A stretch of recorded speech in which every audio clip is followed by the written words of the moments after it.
I bet you've been staring at that blank page, wondering how to start your MLA format essay. Well, fear not. We're about to dive into the nitty-gritty of MLA formatting, and trust me, it's not as scary as it seems. Let's start with the basics. You'll want to use 12-point Times New Roman font, double space everything, and set those margins to a clean 1 inch all around. Simple, right? Now, about that all-important heading. In the top left corner of your first page, you'll list your name, your teacher's name, the class, and the date. Right after that, center your title. But here's the kicker. No bold, no underline, just plain text. It's like, the essay equivalent of a power suit, professional and no nonsense. Oh, and don't forget to indent the start of every paragraph. Just hit that tab key once, and you're golden. No need for extra spacing between paragraphs.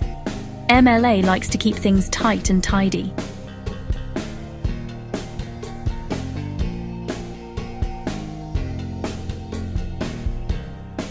Okay, so you've got the basics down.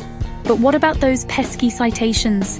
When you're quoting a source, use in-text citations with the author's last name and page number. Like this, Orwell 42, easy peasy.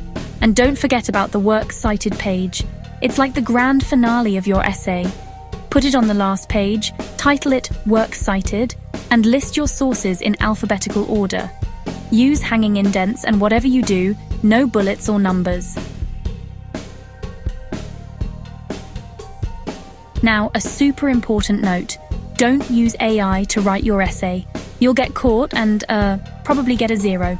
Use AI ethically, for help, not for cheating.